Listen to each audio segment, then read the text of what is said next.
We tried to tell you we'd be back here very soon. If you are a supporter of us over at patreon.com/SelbyIsGodcast, you already knew that this could be happening within hours. We got that show out late last night, promising that we'd be back here in like 5 minutes. A little more than 5 minutes, but Zach, here we are, as promised, and a couple of our predictions came true. How about that? I had predicted that Vogt would be the manager. Forget the stuff I said about Council ending up in New York. But you had promised that there was going to be some double heel turn on Council's part, and that he was going to go with a team that no one thought of. And that happened. More proof why you need to be here with us. Come listen to the Selby is Godcast, or we'll greet you with our normal episodes, or when the Guardians pick a manager, right here for an emergency show. Stephen Vogt is your manager. Well, not your manager, but Guardians manager. What is your instant reaction? Nothing will beat the fact that our buddy Cubs writer Jordan Bastian decided to go for a run, texted that he was going for a run, saying, "Oh, as long as it's not the Cubs, I don't care where Craig Counsell goes." And 30 seconds later, I think, the tweet came down saying Counsell to the Cubs, and his reaction was priceless. Never fails. The Cubs they have a manager. Why would I need to worry about this? Mm-hmm. Whoops, about that. We can fold that in here. Yeah, I love baseball off-season drama. I love heel turns. I love the WWE-like storylines. Give me all of that. Yeah, Stephen Vogt. I mean, I where do you want to begin? They offered him the job on Friday. He was shoveling horse manure. I mean, if that doesn't make you want to run through a brick wall, what does? I hope that's not a continuation. From one shoveling of waste to another. No, but Here think comes about our it. Guardians manager. Think about like the campaign, the social media marketing they could do with this. Like, first of all, his name is Vogt, so you could do something like, "A vote for Steven means no bullshit," and he's standing there shoveling. Like, it's perfect. I don't know. Look, Pitchfork and all here's what I standing can there. No, I don't think so. I don't think that's one you want to lean into. I think you have done a really good job in recent weeks of kind of reminding everybody that we don't know anything, right? These are managers. What a backhanded compliment that was. Think about that. You have done such a great job of reminding everybody that you're an idiot. That was your compliment to me. You really ripped the rug out from under me there. I feel like Ross here. No, but I don't have a job anymore. I think it's important to remember we don't know what makes a successful manager or not, because so much of what they do is unquantifiable. And I think it says a lot. Like, I know the Guardians during this process, not only did they look, Terry Francona doesn't want to be having input on who they hire, but he had input on what sort of qualities can help someone be successful in the role. They reached out to like a decent chunk of major league managers to ask the same question. Like, what attributes, what personality traits, what credentials do you think are important for someone to succeed in the majors?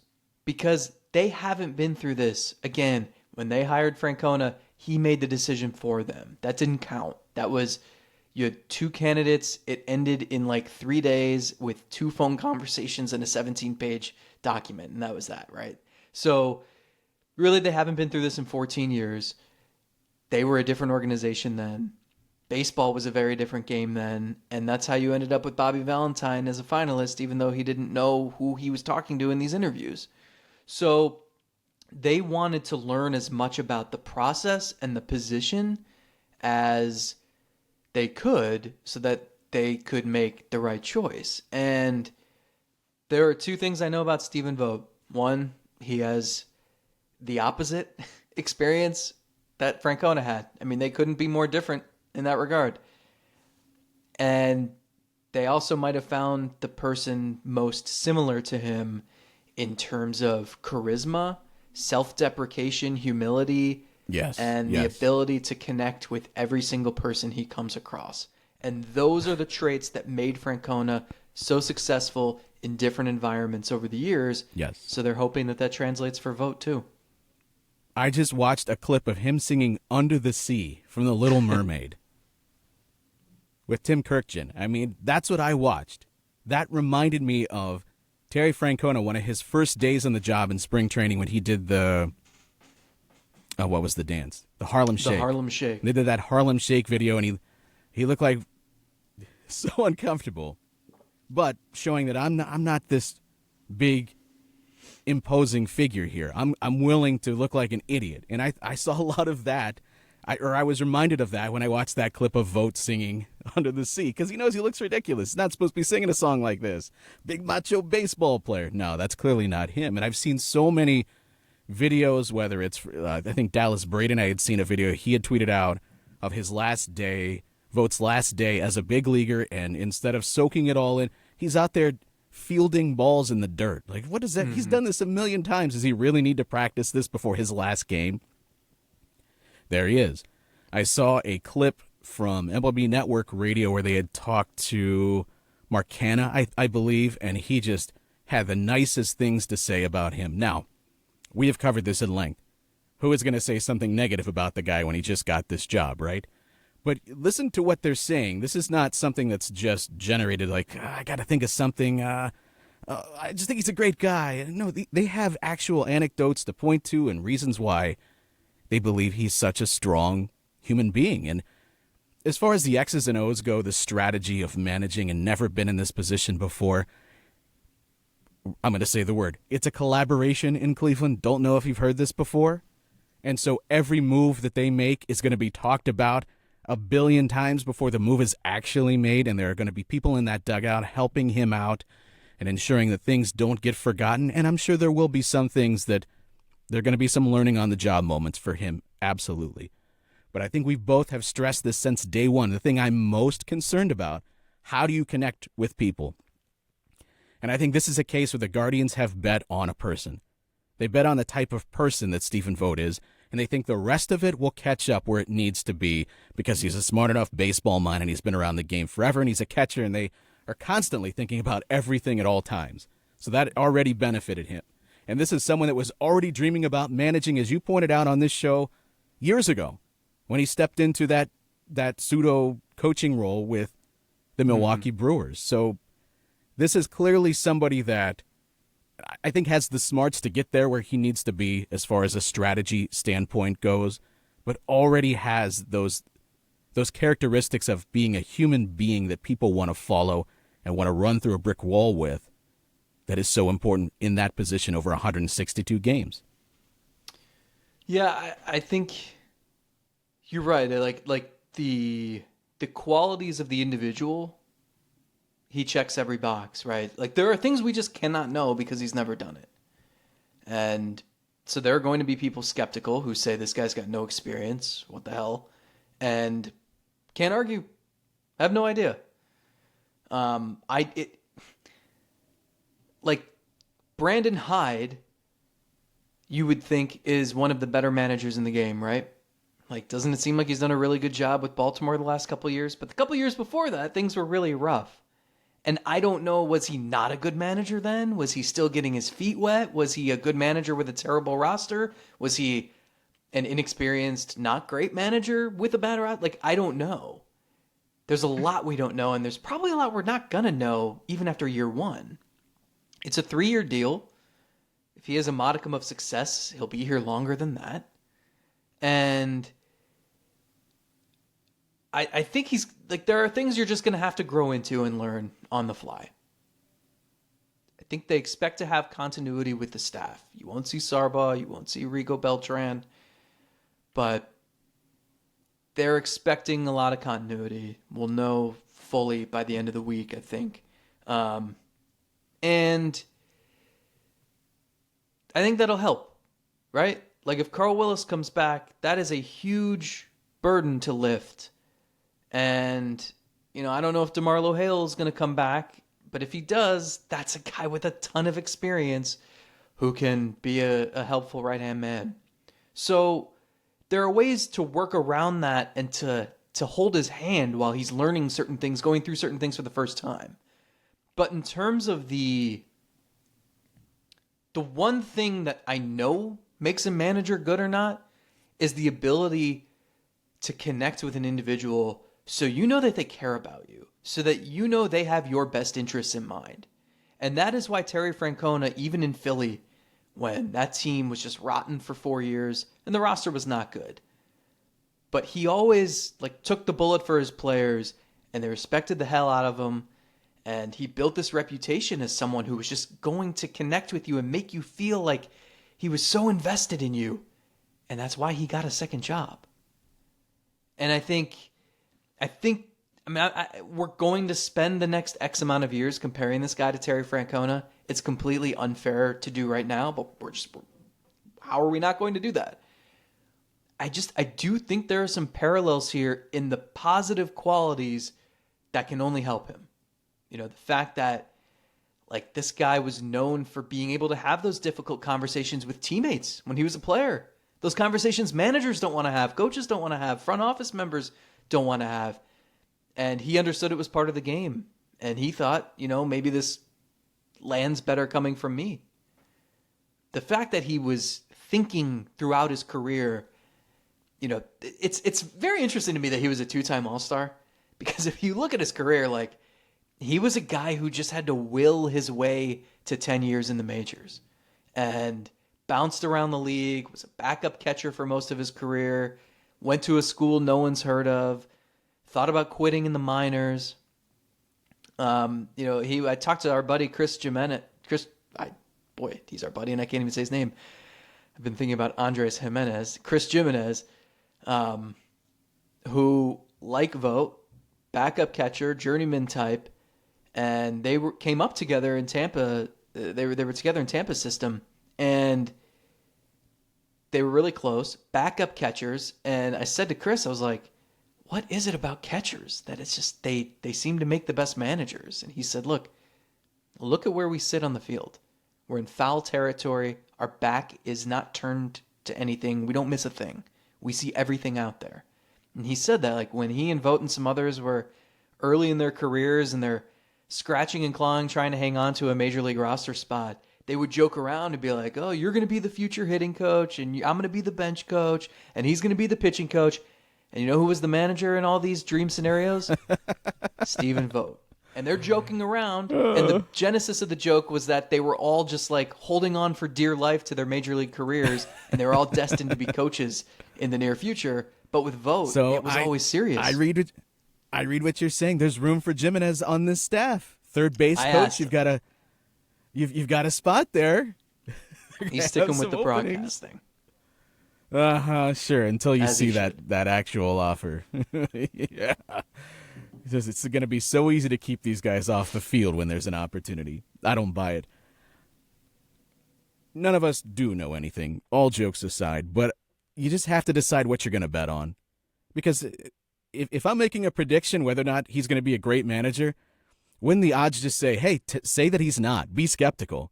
He's a first-time manager, never done this before, has barely been in a position of being a coach, let alone a manager.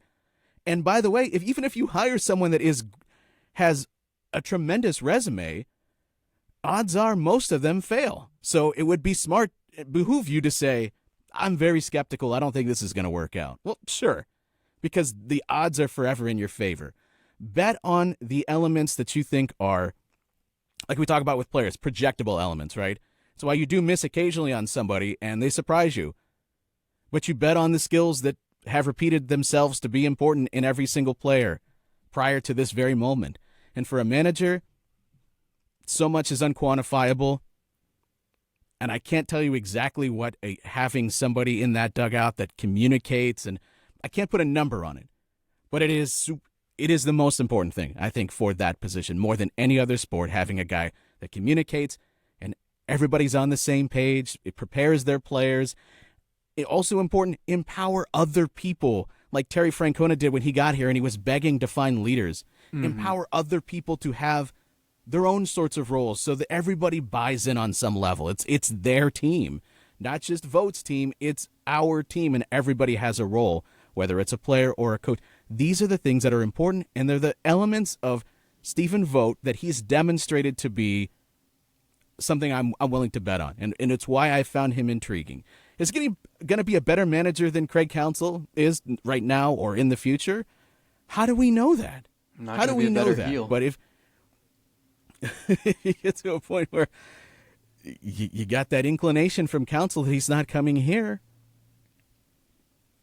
don't feel bad about it. And my point on Twitter, one was that I'm just glad that they took care of it. They didn't let a guy that they believe could be a great manager get away in this process. But the other element is, don't be disappointed if you're the Guardians in the front office thinking, well, Counsell was our top guy and we didn't quite get him. You went through this process, right? And you trust your process. You think it's a good process. Otherwise, why are you doing it? And your process led you down the path to believing that Vogt was the best candidate of the 45 names or more that you had started with. So trust that. Believe in that. Be happy about that today because that process led you to that guy. Don't be thinking, well, we wish it would have been Counsell. Maybe you do, but I don't think you have to wake up tomorrow feeling bad that this process led you to Stephen Vogt. Yeah, so I'm interested because so many people in the game know him. I mean, he just retired a year ago. He hit a home run 397 days ago. And now he's a major league manager. And he's a major league manager. His last at bat. Yeah. It's incredible. And now he's a manager of a team that's not rebuilding. I mean, this is a team, we said it 12 hours ago. We said, like, there are a few front office shrewd moves from being a contender again. And so it's interesting because he can... It's going to be a good test, right? Like, you would see normally a scenario would be a really young, inexperienced, bad team hiring a new manager. That's how this works. And everyone's kind of building up together. He's going to be building up, but doing so with a young team. And then it's a team that I think is going to be expected to win. It's just like it's a fascinating combination. It's not what you typically see. So I'm curious to see how that works, how he connects with all the 24-year-olds, how he connects with players from various backgrounds who speak different languages, and a lot of interesting wrinkles in there. But in terms of just being like the guy who can be the heartbeat, who knows, I mean, I heard like when he was a rookie in Tampa, they would suffer a brutal loss, like painful loss in the ninth inning. Everyone would have their heads down in the clubhouse. And this guy, a first-year major leaguer, would be the one to say the perfect line to lighten the mood. I mean, that's like when they had a talent show every year in spring training with Tampa. And it was a way to build camaraderie, boost spirits. You get those dog days of March, and it's just brutal. And even before he was in big league camp, his infectious personality was like so known throughout the organization that they would invite him to the clubhouse to participate. And he won the talent show every year, whether he was singing, whether he was doing his NBA referee gimmick, whether he was impersonating Chris Farley in the Van Down by the River character from Saturday Night Live. Like I'm not saying this is going to lead to him being the guy who breaks Cleveland's drought. He was the manager they've been looking for 3/4 of a century. But the personality, I mean, I would think it would be a treat to play for him. You will not, I mean, we said it, like, who's going to be trashing managerial candidates when they're not interviewing this guy because people hated being his teammate. Vogt, it seems like everyone loved being his teammate. Everyone loved having him around. And those are the reasons he gets the interviews anyway. And then he knocked their socks off in the interviews. But like, I think there are just going to be a lot of people rooting for him. And it's not even like the fans in Oakland. I mean, they chanted for this guy anytime he did anything. Like Jerry Sands for those 2 weeks in 2014 or 2015, whatever it was. I mean, he was like that for like 6 years in Oakland. And this is a backup part-time catcher. And it's Oakland. And I just think like he just resonated with anyone he came across. So again, like, I don't know what this becomes. Experience is important too. Knowing when to push the right buttons and which buttons to press and all that. And then the in-game tactics too that, I think someone said like it'll be beneficial that he was a bullpen coach of all things, because that's maybe the toughest thing to get used to in a managerial role, is knowing when to get guys up, when to get them in, whether to pitch them when they've already warmed up, who to believe when they say, oh, I'm good, I can pitch tonight, Yeah. things like that. That I think he'll benefit from being a bullpen coach. But like the personality is there. At the very least, it's going to be fun. And, it's also pretty perfect that the Guardians open the season in Oakland. And you could have fans of the opposing team who are pissed at their organization because they're going to Vegas. They might just be rooting for the other team's manager the whole night. That's a good point about the bullpen coach. They're constantly in the middle of crisis management. And for so much of a manager is, how do you manage those crises, right? I'm not saying he's going to have the right answer at all times. Even Terry Francona would admit he didn't always push every right button. And I'm not talking about in a game going to this reliever in the 5th inning and going to this pinch hitter in the 6th. I mean, pushing every button as far as connecting with people. There were missteps for sure. There are elements that he wishes he told us publicly, and there are ones that I'm sure are private that he wishes he could go back and do over again. So I'm not expecting Stephen Vogt to hit every single right button with every single person and connect with every individual in the clubhouse. It's just not possible. But I keep coming back to it. I will bet on the person. If nothing else, I'll bet on the individual, and he seems like a really good bet. We'll see what becomes of it. We'll see how he grows as a manager, if he continues to connect with people. When he goes, it's a different situation when you're a player compared to when you're the manager. It's just a different level of it's unavoidable. So we'll see. I'm intrigued. I think more than like getting Craig Counsell would have been, holy cow, that's great. I don't like Mendoza. I don't know. Maybe he's going to be great with the Mets, but I would feel some level of disappointment if it wasn't Vogt and it wasn't Counsell. Whether that's fair or not, like we've admitted before, I don't know anything about all these other candidates, but Vogt just seems like a guy that you can rally behind a little bit here in this situation. Doesn't baseball need more days like this? Just the drama and the backstab. It's probably not backstabbing, but it felt a little bit like backstabbing, and managers named left and right, and it felt like I tweeted about it. It felt like the end of a reality show where they pull this twist at the very end. Actually, 3 people are going home tonight, and you don't have any sort of way to shield yourself. Sorry, you might be going home tonight. Oh, gasps all around. Now Back into when commercial. Survivor was good. That's what if. That's are you like the last person on Earth still watching that? No, 42 seasons later. No, our colleague Mandy Bell is. I gave up a couple seasons ago. They used to be good though, man. But yeah, the twists. Now everything's a twist, and when everything's a twist, nothing's a twist. This was great. The sequence of events was fantastic, where the Mets hired Mendoza, and it was like, oh, guess that means Counsell back to Milwaukee. And I think Brewers fans were celebrating for about 45 seconds. And then the next tweet hits, but he's not going to Milwaukee either. And then it's just, well, where's he going? Like, I love when everybody knows something, but not the full answer. And everyone on Twitter is collectively saying, what does this mean? What's going to happen? And then we're all waiting for that one bit of information. Then everyone gets the answer. And when the answer is satisfying and shocking, like the Cubs, oh my God. Yes. Chef's kiss.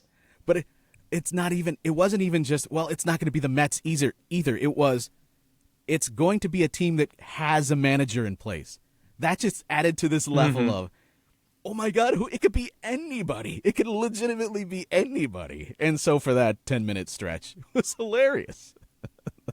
I loved every minute of it. All the speculation and the joking and the memes it creates. Yeah, More of that, please. I mentioned this like a month ago, but it is weird. Like in Major League Baseball, managers just have not gotten paid. And throughout Tito's tenure, like he was among the highest paid managers for 11 years, and that was making $4.5, $5 million. And I think I said it few weeks ago, like Monty Williams, the Pistons hired him, 6 years, $78 million. So, well, why such a vast gap? You see college football coaches make 8 to 10 million a year now, and like the NFL, like John Gruden got 10 years, 100 million, and then kicked to the curb. And then Josh McDaniels, I think I read, is still owed like 55 million or something, and they just fired him. Like the Raiders don't care paying like Shohei Ohtani money to fired coaches. So in MLB, it just hasn't translated, and I don't know if that's just because front offices make the lineups now or what it is. But it'll be interesting to see like what happens from here. And I do give Counsell some credit for having that as a priority, looking out for his peers. Now, he didn't really look out for David Ross, but it'll be interesting to see, managers moving forward, and if they can get bigger paydays, and if that escalates, and then if it becomes a thing where, when all the managers are making between like 2 and 4 million, you can go anywhere. It doesn't really matter. Like there's not one place that's going to pay you way more than another place. Maybe we get to that eventually. I don't know. Yeah, the biggest determining factor is how comfortable are you in that job. We had said that like when this was first reported that Counsell could be in the mix for the Guardians, it wasn't just an instant dismissal like in so many other places you'd think. Cleveland versus New York? Nah, there's no way. This is a big-time free agent player. Of course we're dismissing it. Not so for managers because, as you said, the upper echelon and the lower echelon is not separated by a ton. And it really, for as important as that job is, over 162 games, why aren't they paid better? That seems ridiculous. Now, I know, as you said, front offices have taken a lot of the power here when it comes to in-game decisions. But I still need that. If I'm a front office, I need somebody that's going to be able to translate what I want to do down to the players and get them on board. That's why that role is still important. That's why you can't just set a computer in the corner and have it spit out anything on some ticker tape and tell you what move to make. I need somebody that's the liaison between myself and the players, because probably I'm not going to be able to communicate it myself. And that's why that role is still so important. It's over the length of the season that it is, I need somebody that's just holding everything together. Yeah. I mean, the thing that stuck with me that Tito described was when he said, when there's an injury update or someone's rehab, the trainer's not texting the bench coach at 12:30 in the morning to provide that update. And when there's a trade that the front office is kicking around, they're not texting or calling the third base coach to get his thoughts. Everything is funneled through the manager. They connect to every department in the organization. They have to keep tabs on every player and know how everybody ticks and know how to connect with everyone, and also how to, like, when to push the buttons, when to get out of the way, when to challenge someone. There's just like a lot of different, you just have to be so adaptable. And, Francona was really good at that for a long time.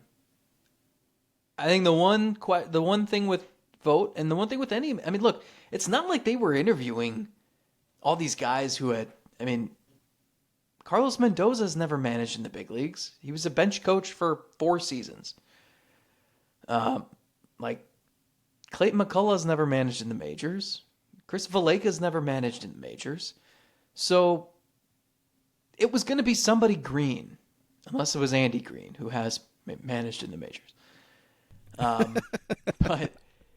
But it was in all likelihood going to be someone with no managerial experience in the major leagues. So that's part of this. I think they went with the person who they thought could make up for that in the short term with the personality and those characteristics, while they learned all the nuances and got to know and understand everything.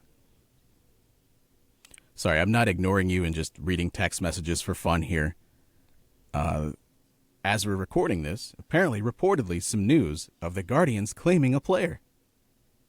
You have any guesses? I want you to think of every player they could have claimed. Tell me a position. What do you think? Wait, this happened right now? According to Mark Topkin, phone. Mark Topkin reporting this 13 minutes ago. But that tells you the team. So what position? Sean Armstrong. No. Okay, they just hired a catcher, so, he wants to go get a catcher. Make the entire team and coaching staff out of catchers. This man terrorized the Guardians Christian Bethancourt? 2 years ago. Christian Bethancourt. Reportedly now a member of the Guardians because he was claimed. A number of Rays players claimed. Well, I guess they're not signing Mitch Garver, who was projected by The Athletic to get 2 years, $32 million, by the way. Oh, that would have fit right into what they could have done. Well, the Ronaldo Lopez dream remains alive, right? There's still a lot of elements of our previous episode. Oh, that still hold up. Go Yeah. listen. That's a cool mug you got there. Yeah, thank you. More on that coming up in the coming weeks. Well, this was a emergency short podcast. We're going to have so much more on this coming up in the coming days and weeks, of course. Once you actually have your press conference and you get a face-to-face meeting with Vogt and we have a better understanding of the coaching staff, there's so much that we're going to have a lot of fun digging into. But more than anything, God, Zack, I'm so glad we finally have an answer. I'm glad we can push past this. There were so many, and there are so many things that I can't wait to discuss as it pertains to this team and moves they have to make and choices. But everything just sort of felt like it paled in comparison to the big elephant in the room of the manager. And now that we have that in place, it helps us kind of reassess where we're at. And I feel like now the offseason really begins. So this should be a lot of fun. And hopefully come join us over at Patreon. Have fun in the Discord where news breaks in there. Legitimately, that we have news breaking, people spotted at airports. You want to know first? Get into the Discord, and you do that by joining us at patreon.com/SelbyIsGodcast. $1 per episode that we give you per week. Hopefully you have some fun over there. You never know when I might just drop a couple emojis. Am I dropping news to you? Am I just trolling you? Am I adhering to the embargo that not everyone adhered to? Well, you never know. Ooh. Yeah, they just come running in. Leroy Jenkins. And ruin everything for everybody. It's okay. We still love them some of the time. Well, thank you for being here, hanging out with us. We'll see you later this week, I'm sure, when we have more on this. And until then, be good, be safe. Later.